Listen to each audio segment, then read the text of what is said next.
Hi, I'm Howie Fitzmaurice and welcome to the ECA 2022 outdoor season, and of course welcome to sunny Estonia.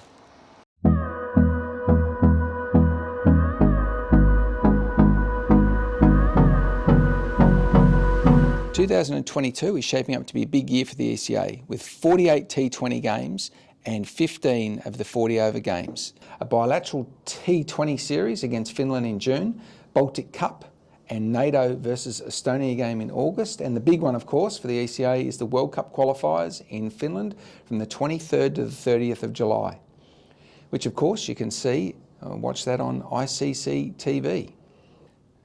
This year we have 10 teams vying for the Bluff VPN T20 series and 8 for the 40 over cup. In the off-season, we have the ECA indoor competition, which of course gives the guys a chance to roll over the arm and keep the eye in. It was United who took out the honours with a win over Stallions in a well-fought and competitive final.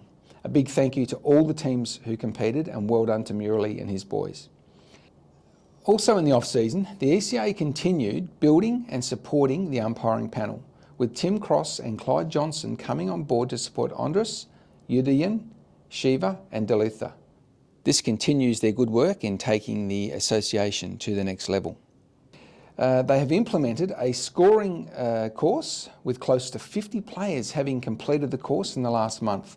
The umpires are also required to pass an introductory ECB umpiring course before they can control a match. This year's playing conditions has been revised with a 2.5 minute break to be implemented in the T20 games. There's also now a concussion protocol that is now in play. A big thanks to HML Project Management for coming on board and supporting the umpires. The umpires will now have uniforms and they'll even have a jacket for the odd cold day we may happen to get in sunny Estonia. In Tiskra news, a third ground is being planned and Trav is ready to go once the red tape is sorted on that one. And of course it is difficult with only 2 grounds to do what we would like to do in regards to the number of games. Then this week the nets are being built and installed, and of course the pitch is also being relayed, so it'll be a little bit tighter. So it'll be interesting to see whether it bounces a little more or will. Possibly it could take a little bit more spin. Some of you may remember the shade sail incident of last year where of course I ended up on my back with equipment all over me with the monitor upside down as we were nearly blown off to Finland. Well, we will actually have our own dedicated hut for the commentators, and we are looking to change the camera angle and get it a little higher, so hopefully a bit of better viewing there. Also, thanks to our master technician Robbo, we will actually now have the ability for you guys to call in and talk live online.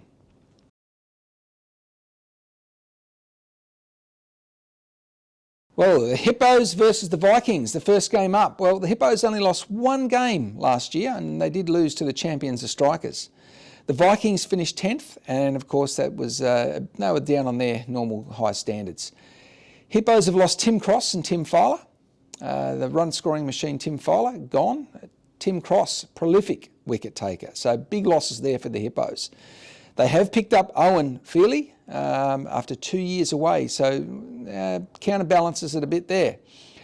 Vikings were T20 champions in 2019, so they are definitely looking to get back on top. My pick though is the Hippos.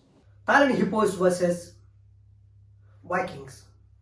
I think in this game, Hippos are favorites because if we see their history year after year, almost every year they are in playoff. They have great vision, they have a very good batsman, fine batsman, great hitters, big hitters, one of the quickest wicket keeper and some great wicket taking bowlers too. And more importantly, they have a plan, they move forward together as a unity and get the positive result for their team. I think with the unity, when a team moves, it's very hard to beat them. But however, Vikings will give a good fight. Let's see what will happen. There you go.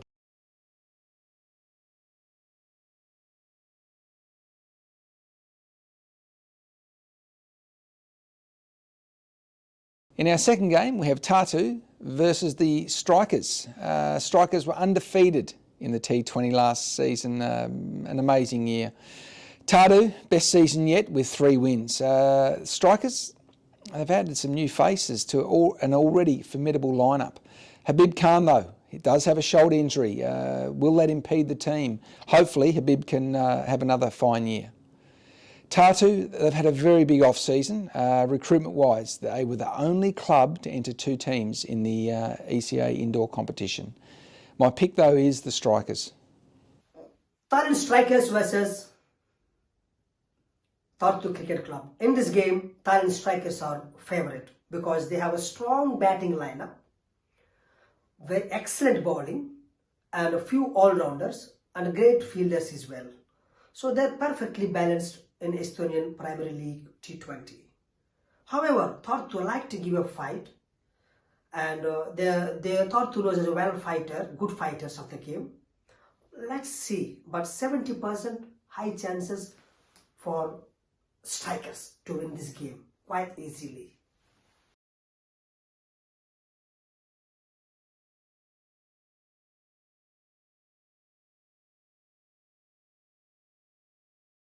In the afternoon's games, we have the Tigers versus the Rising Stars. Tigers had a poor season last year, but they will be looking to bounce back.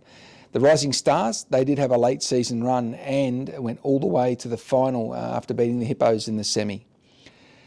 The form of Meidel and Shoaib is going to be key for Rising Stars, and it'll be very interesting to see how that game goes, but my pick will be the Tigers.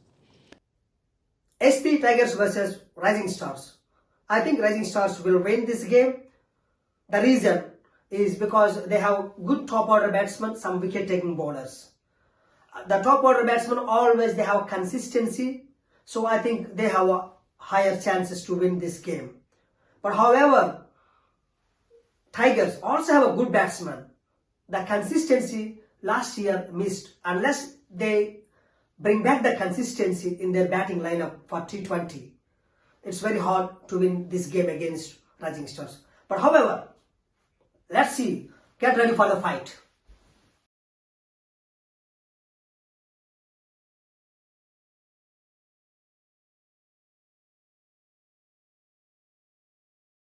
We also have Tatu versus the Riders. Now, Tatu travelled 2 hours to play back-to-back matches, so it does take it out of them, and they will have had the morning game. Riders, winless in their first season, made the semi-final in the indoor comp, and they've picked up Kush from Tatu, Vinod from Falcons, amongst quite a few others. They have a very healthy list, so Rana will be looking to do well this season. My pick, though, is going to be the Riders. Thailand Riders versus Tatu Club.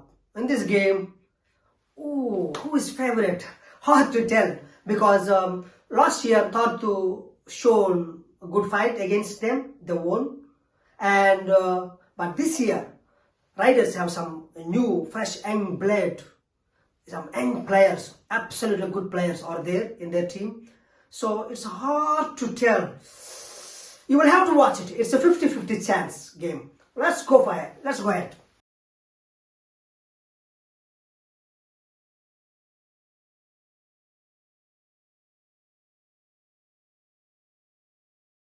On Sunday, we only have one game with the Rising Stars v the Stallions. The Rising Stars backing up from Saturday against the Stallions, who have had a huge off-season after a difficult 2021. New players, well, they have Ram, Pranay, Aditya, so there's lots of depth there. They are a team to watch, there's no doubt. And of course, as I say, the Stars are going to have to back up from Saturday. So my pick is the Stallions. Stallions versus Rising Stars. Oh, this is very interesting because Stallions have some amazing new players, and Rising Stars have been performing consistently so good in last season. So it's kind of 50-50 chance. Very hard to tell who will win this game, but it's going to be a very good battle.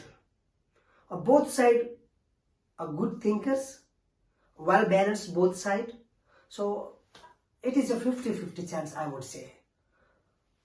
Let's get ready for the action.